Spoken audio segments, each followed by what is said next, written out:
ಎಲ್ರಿಗೂ ನಮಸ್ಕಾರ. ಕೃಷಿ ಅಂದ್ರೆ ಹಾಗೆ ಅಲ್ವಾ, ಒಂದೊಂದು ಚಿಕ್ಕ ಉಳಿತಾಯನೂ ಮಾಡಿ ನೋಡಿ ಕೃಷಿ ಉಳಿತಾಯ ಮಾಡಬೇಕಾಗುತ್ತೆ. ಯಾಕೆಂದ್ರೆ ಕೃಷಿನಲ್ಲಿ ಈಗ ನಾವು ಪ್ರಾರಂಭದಲ್ಲಿ ಮಾಡ್ತಕ್ಕಂಥ ₹1 ಉಳಿತಾಯ ಆದ್ರೆ ಸರಿ, ಅದು ಕೊನೆಯಲ್ಲಿ ನಮಗೆ ಆ ₹1 ಲಾಭವಾಗಿ ಕನ್ವರ್ಟ್ ಆಗುತ್ತೆ. ಇಲ್ಲಿ ಒಂದು ಫ್ಯಾಮಿಲಿಯವರು ಯಾವುದೇ ಅಂದ್ರೆ ಆಳುಗಳ ಲಭ್ಯತೆ ಇಲ್ಲ ಅಂತೇನಿಲ್ಲ, ಆಳುಗಳಿದ್ರು ಅವ್ರು ಮೇಂಟೈನ್ ಮಾಡೋದು ಸಾಕೋದು ತುಂಬಾ ಕಷ್ಟ ಅಂತ ನಿಮ್ಗೆ ಗೊತ್ತಿರೋ ವಿಚಾರ.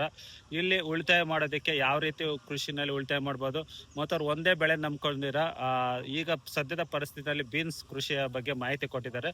ಅದೇ ತೋಟದಲ್ಲಿ ನಮ್ಮ ಹಿಂದಿನ ಕೂಡ ತೊಂಡೆಕಾಯಿ ಇದೆ, ಆ ಕಡೆ ಚಪ್ರ ಬದನೆಕಾಯಿ ಅಂತಾರಲ್ವಾ ಅದಿದೆ, ಹಾಗೆ ಬೀನ್ಸ್ ಕೃಷಿ ಇದೆ. ಹಾಗೆ ಸುಮಾರು 2 ಎಕರೆ ಪ್ರದೇಶದಲ್ಲಿ 3 ರೀತಿಯ ಬೆಳೆಗಳನ್ನ ಇಟ್ಕೊಂಡಿದ್ದಾರೆ. ಪರ್ಮನೆಂಟ್ ಆಗಿ ಡೈಲಿ ಆದಾಯ ಇರ್ತಕ್ಕಂಥ ಬೆಳೆಗಳು, ಹಾಗೆ 1 ಎಕರೆನಲ್ಲಿ ಚೇಂಜ್ ಆಗಿ ಅಂದ್ರೆ ಬದಲಾವಣೆ ಮಾಡ್ತಕ್ಕಂಥ ತರಕಾರಿ ಬೆಳೆಗಳನ್ನ ಬೆಳೀತಾ ಇದ್ದಾರೆ. ಈ ಎಲ್ಲ ಮಾಹಿತಿಗಳನ್ನ ಯಾವ ರೀತಿ ಮಾಡಿದ್ದಾರೆ, ಏನೆಲ್ಲ ಒಂದು ಮೆಥಡ್ನ ಫಾಲೋ ಮಾಡಿರ್ತಾರೆ ಬೆಳೆ ಮಾಡಲಿಕ್ಕೆ ಅಂತ. ಅಣ್ಣ ನಮಸ್ಕಾರ. ನಮಸ್ಕಾರ ಅಣ್ಣ, ನಿಮ್ಮ ಹೆಸರು ಮತ್ತು ನಿಮ್ಮ ಊರಣ್ಣ? ನಮ್ಮ ಹೆಸರು ನಾಗೇಶ, ಬೆಳಮಂಗ್ಲ, ಜಡ್ಗೇನಹಳ್ಳಿ ಹೋಗ್ಲಿ. ಅಣ್ಣ, ಎಷ್ಟು ವರ್ಷಗಳಿಂದ ಕೃಷಿ ಮಾಡ್ತಾ ಬಂದಿದ್ದೀವಿ? ನಾವು ಇವಾಗ ಒಂದು 30 ವರ್ಷದಿಂದ ಮಾಡ್ತಾ ಇದ್ದೀವಿ. 30 ವರ್ಷದಿಂದ. ಪ್ರಮುಖವಾಗಿ ನೀವು ಬೆಳೆಯುವಂಥ ಬೆಳೆಗಳು ಯಾವುದಾಗಿರುತ್ತೆ? ನಾವು ಮೊದಲು ದ್ರಾಕ್ಷಿ ಜಾಸ್ತಿ ಬೆಳೀತಾ ಇದ್ರೆ, ದ್ರಾಕ್ಷಿ ವಯಸ್ಸಾಯಿತು ಅಂತ ಹೇಳ್ಬಿಟ್ಟು 30 ವರ್ಷ ಮಾಡ್ಕೊಂಡಿದ್ರೆ. 30 ವರ್ಷ ಮಾಡ್ಕೊಂಡಿದ್ರೆ ನಾವು ಈ ಏರಿಯಾಕ್ಕೆ ಜಡ್ಗೇನಹಳ್ಳಿಯಕ್ಕೆ ನಾವೇ ಫಸ್ಟು ದ್ರಾಕ್ಷಿ ತಗೊಬಂದು. ದ್ರಾಕ್ಷಿ ಇದೆ. ಆಮೇಲೆ ನಮ್ಮನ್ನ ನೋಡಿ ಎಲ್ಲ ಮಾಡಿದ್ರು. ಯಾವುದಣ್ಣ ವೆರೈಟಿ? ಕರಿ ಕಪ್ಪುದು ಮಾಡ್ತಾ ಇದ್ರೆ. ಆಮೇಲೆ ವಯಸ್ಸಾಯಿತು ಅಂತ ತೆಗೆದುಬಿಟ್ಟು ಒಂದಷ್ಟು ತೊಂಡೆ ಗಿಡ, ಒಂದಷ್ಟು ಉಳ್ಳಿ ಗಿಡ, ಸೋಸೆ ಗಿಡ, ಈ ನಡುವೆ ಸೋಸೆ ಗಿಡದಾಗ ಬಿದ್ದಿದ್ದೀರಿ. ಸೋಸೆ ಗಿಡ ಈ ನಡುವೆ ಸುಮಾರಾಗಿ ಪರವಾಗಿಲ್ಲ. ಅಂದ್ರೆ ಈ ಬೆಳೆಗಳು ಕಂಪೇರ್ ಮಾಡ್ಕೊಂಡ್ರೆ ನಮ್ಗೆ ಖರ್ಚು ಕೆಲಸ ಕಮ್ಮಿ ಇರ್ತದೆ. ವಾರಕ್ಕೊಮ್ಮೆ ಕಾಯಿ ಕಿತ್ಕೊಂಡು ಕೆಲಸ ವಾರ ಇಲ್ಲ, 4 ದಿನಕ್ಕೊಂದು ಕಿತ್ತರೇನೆ ಅದು, ಇಲ್ಲಾಂದ್ರೆ ಬಲ್ಪ್ ಬಂದ್ಬಿಡ್ತಾರೆ. ಕಂಪ್ನಿಗೆ ಹಾಕ್ಬೇಕಲ್ಲ ಅದಕ್ಕೆ. ಓಕೆ ಅಣ್ಣ, ಈಗ ನೀವು ಹೇಳಿದ್ರಲ್ಲ ದ್ರಾಕ್ಷಿ 30 ವರ್ಷದಿಂದ ಇಟ್ಕೊಂಡಿದ್ರೆ, ಮತ್ತೆ ಈಗ ದ್ರಾಕ್ಷಿ ತೆಗೆದ್ಬಿಟ್ಟು ಈ ಬೆಳೆಗಳು ಯಾಕೆ ಸರ್? ದ್ರಾಕ್ಷಿನೇ ಕಂಟಿನ್ಯೂ ಮಾಡ್ಬೋದಾಯ್ತು. ಅದು ಕೊಂಡ್ಕೊಂಡು ಹೋದರು ಭಾರಿ ಮೋಸ. ಇವಾಗ ಇಲ್ಲಿ ನಮ್ಗೆ ₹10 ಕೊಡ್ತಾರೆ, ತಿರ್ಗಿ ಒಂದು ಕಿತ್ತ ಕಟ್ಕೊಂಡು ಹೋಗ್ಬಿಡ್ತಾರೆ. 2ನೇ ಸರಿ ಬಂದಾಗ ₹6 ₹5 ಅಪ್ಪ ಅಂತ ಹೇಳೋದು. ತಿರ್ಗಿ ಕಾಸಕ್ಕೆ ಹೋದ್ರೆ ನಾಳೆ ಬಾ, ಒತ್ತಿನೇ ಬಾ, ಸಾಯಂಕಾಲ ಬಾ. ಅದು ನಾವು ಎಲ್ಲಂದ್ರೆ ಅಲ್ಲಿ ಹಾಕಕ್ಕಾಗಲ್ಲ, ನಮ್ಮ ಮಾರ್ಕೆಟ್ ಇಲ್ಲಲ್ಲ ಅದಕ್ಕೆ. ಹೌದು ಸರಿ ಅಣ್ಣ. ಈಗ ನಾನು ಒಂದೊಂದು ತೋಟಗಳಲ್ಲಿ ನೋಡಿರ್ತೀನಿ. ಇವಾಗ ನಿಮ್ದು ಎಷ್ಟೇ ಬೈಲಿರ್ಬೋದು ಇದೆಲ್ಲ? ಇದೊಂದು 2.5 ಎಕರೆ. 2.5 ಎಕರೆ. ಎಲ್ಲರೂ ಬಂದು ಒಂದೇ ಬೆಳೆನ ಹಾಕ್ಬಿಡ್ತಾರೆ. ಅಂದ್ರೆ ಈಗ ಒಂದು 2 ಎಕರೆ 2.5 ಎಕರೆ ಇದ್ರೆ ಪೂರ್ತಿ ಒಂದೇ ಬೆಳೆ ಹಾಕ್ತಾರೆ. ನೀವು ಬಂದು ಒಂದ್ ಸ್ವಲ್ಪ ಬೀನ್ಸ್ ಮಾಡಿದೀರಾ, ಒಂದ್ ಸ್ವಲ್ಪ ಸೀಮೆ ಬದನೆಕಾಯಿ ಮಾಡಿದೀರಾ, ಒಂದ್ ಸ್ವಲ್ಪ ತೊಂಡೆಕಾಯಿ ಮಾಡಿರ್ತೀರಾ. ಏನಣ್ಣ ಇದರಿಂದ ಇರೋ ಉದ್ದೇಶ ಏನಿಲ್ಲ, ಯಾವ್ದೋ ಒಂದ್ರಲ್ಲೂ ಕಮ್ಮಿ ಆದ್ರೂ ಇನ್ನೊಂದ್ರಲ್ಲಿ ಡೆವಲಪ್ಮೆಂಟ್ ಆಗಾರ, ರೋಸ್ಟ್ ಮ್ಯಾಕ್ಸ್ ಬರ್ಲಿ. ಎಲ್ಲಾರು ನಿಮ್ ತರ ಯೋಚನೆ ಮಾಡಿದ್ರೆ ಪ್ರತಿಯೊಂದು ತರಕಾರಿಗೂ ರೇಟ್ ಯಾವಾಗ್ಲೂ ಇದ್ದೇ ಇರುತ್ತೆ. ಬೆಳಿತೀನಿ ಅಂತ ಒಂದೇ ಬೆಳೆ ಜಾಸ್ತಿ ಬೆಳೆ ಹಾಕಿದ್ರೆ ಎಲ್ಲ ಹಾಕ್ಬಿಟ್ರೆ ಎಲ್ಲ ಒಂದೇ ಆಗೈತದೆ. ಅದ್ರಾಗ ಏನೋ ಇದ್ರಾಗ ರೇಟ್ ಇಲ್ಲ ಅಂದ್ರೆ ಅದ್ರಾಗ ರೇಟ್ ಅಷ್ಟು ಒಂದಾಗ್ತದೆ. ಖಂಡಿತ ಕೆಲ್ಸ ಕಮ್ಮಿ, ನಾವ್ ಇರೋದೇ 3. ಏನೋ ನಮ್ ಕೈ ಎಷ್ಟಾಗ್ತದ ಅಷ್ಟು ಮಾಡ್ಕೊಳೋದು, ಕಳ್ಸ್ಕೊಳೋದು. ಯಾಳಗಳು ಹಿಡ್ಕೊಂಡು ಅವ್ರಿಗೆ ₹1000 ಹೆಣ್ಣಾಳಕ್ಕೆ. ಇವಾಗ ಟೈನ್ ಹಾಕ್ಬೇಕಾದ್ರೆ ಮೊನ್ನೆ ₹1000 ಕೊಟ್ಟಿದ್ದೀರಿ. ಅದು ಬೇರೆ ಈ ಕಳೆ ಹೊರ್ಯಾಕಂತೂ ಓಡಾರ ಬರೋದೇ ಇಲ್ಲ, ಆಳು ಬರೋದೇ ಇಲ್ಲ. ಅದೊಂದು ಬಾಧೆ. ಈಗ ಕಳೆ ಎಲ್ಲ ಬಂದು ನಾವು ಸ್ವಂತವಾಗಿ ಚಿಕ್ಕದಾಗಿ ಇದ್ದಾಗ ನಾವ್ ಎಷ್ಟು ಬೇಕೋ ಅಷ್ಟು ಮಾಡ್ಕೊಂತ ಇದ್ರಿ. ಬಾಕಿದು ರಾಗಿ ಬಿತ್ತು ಬಿಡಾರ ಸುಮ್ಮನೆ ಆಳುಗಳ ತಗೋ ಬಾಧೆ. ಯಾವ್ದೋ ಮನೆಗೆ ಒಂದ್ಸಲಿ ಬೆಳ್ಕೊಂಡ್ರೆ ಕೆಲವೊಂದು ವರ್ಷಗಳು, 1 ವರ್ಷ ಬೆಳ್ಕೊಂಡ್ರೆ ಇನ್ನೊಂದು ವರ್ಷ ಆತವೆ.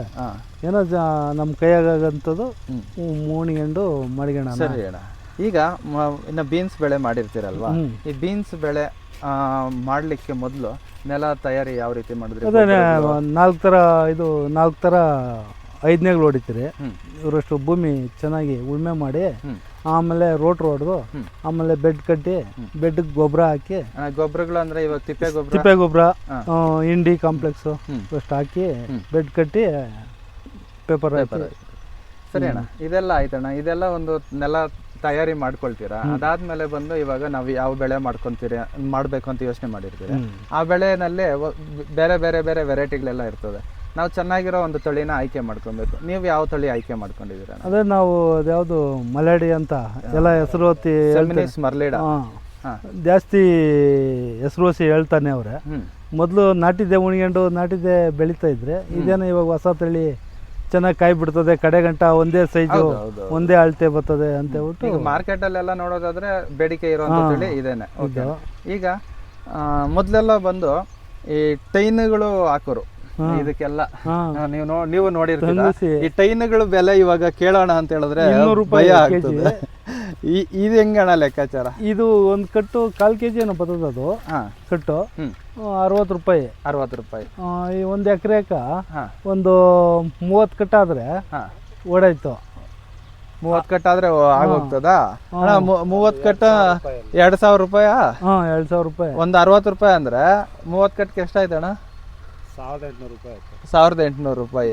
ಈಗ ಇದಕ್ಕೆಲ್ಲ ಟೈನ್ ಹಾಕ್ಬೇಕಂದ್ರೆ ಎಷ್ಟು ಖರ್ಚು ಬರ್ತಾ ಇತ್ತು? 12 ಸಾವಿರ ಬೇಕಾಯ್ತು. ನಮ್ಮ ಎಲ್ಲಿಂದ ಎಲ್ಲಿಗೆ ವ್ಯತ್ಯಾಸ? 12 ಸಾವಿರ ಬೇಕಾಯ್ತು ಟೈನ್. ಖಂಡಿತ ಅಣ್ಣ. ಇದು ಇವಾಗ ನಿಮ್ಗೆ ಗಟ್ಟಿ ಇದೆಲ್ಲ ಬಂದು ಬೆಳೆ ಆಗೋವರೆಗೂ ಇರುತ್ತಾ? ನೋಡಿದ್ರ ಯಾರು ಯೂಸ್ ಮಾಡಿದ್ದಾರೆ? ಯಾರು ಮಾಡವ್ರೆ? ಅವ್ರು ಮಾಡಿದ್ ನೋಡಿಬಿಟ್ಟೆ ನಾವು ಇದೇ ಆಕಾರ. ಆಮೇಲೆ ಹಬ್ಬಲ್ಲ ಸರಿಯಾಗಿ ಇದ್ರನ್ನ ಹಿಡಿಯಲ್ಲ ಅಂತ ಹೇಳ್ತಾ ಇದ್ರು. ಐತಲ್ಲ ದಾರ ನೀಟಾಗಿ ಹಿಡಿತದೆ. ಸ್ನೇಹಿತರೆ, ಇಲ್ಲಿ ನೋಡಿ, ಕೃಷಿಯಲ್ಲಿ ಬಂದು ನಾವು ಉಳಿತಾಯ ಮಾಡ್ತೀರಿ ಅಂತ ಹೇಳ್ಬಿಟ್ಟು ಯಾವ ರೀತಿ ಉಳಿತಾಯ ಮಾಡ್ಬೇಕಂದ್ರೆ ನೋಡಿ, ಈ ತರ ಒಂದು ಸಣ್ಣ ಪುಟ್ಟ ವಿಚಾರಗಳಲ್ಲೂ ಉಳಿತಾಯ ಮಾಡಿದ್ರೇನೆ ಕೃಷಿಯಲ್ಲಿ ಬಂದು ನಮ್ಗೆ ಒಂದ್ ಸ್ವಲ್ಪ ಆದಾಯ ಅನ್ನೋದು ಜಾಸ್ತಿ ಇರ್ತದೆ. ನಾವು ಖರ್ಚು ಮಾಡ್ತೀನಿ ಅಂತ ಹೇಳ್ಬಿಟ್ಟು ಎಷ್ಟಕ್ಕೂ ಖರ್ಚು ಮಾಡಿದ್ರೆ ನೀವು ಲಕ್ಷಾಂತರ ರೂಪಾಯಿಯೂ ಖರ್ಚು ಮಾಡ್ಬೋದು ಒಂದು ಬೆಳೆಗೆ. ಆದ್ರೆ ಈ ರೀತಿಯಾದ ಒಂದು ಮೆಥಡ್ನ ಫಾಲೋ ಮಾಡ್ಕೊಳ್ಳೋದು ತುಂಬಾ ಸೂಕ್ತ.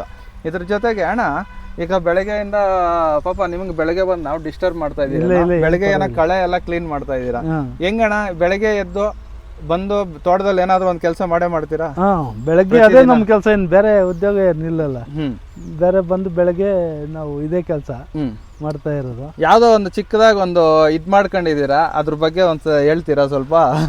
ಏನಿಲ್ಲ ಸರ್, ಇದು ನಡು ನೋವು ಅದು ಇದು ಕುತ್ಕೊಂಡು ಹೊರಕ್ಕಾಗಲ್ಲ. ಹೌದು, ಆದ್ರಿಂದ ನಿಂತ್ಕೊಂಡೆ ಸೆಕ್ಬೋದಲ್ಲ ಈ ತರ.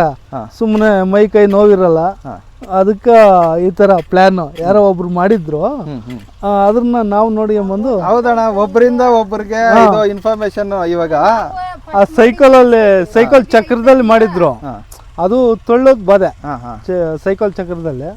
ಅದಕ್ಕೆ ಇದು ಒಂದು ಐಡಿಯಾ ನೋಡೋಣ ಅಂತ ಹೇಳ್ಬಿಟ್ಟು ಒಂದು ಅಗಲಾಗಿ ಒಂದು ಚಿಕ್ಕದಾಗಿ 2 ಮಾಡಿಸ್ಕೊಂಡ್ ಬಂದಿದ್ದೀರಾ.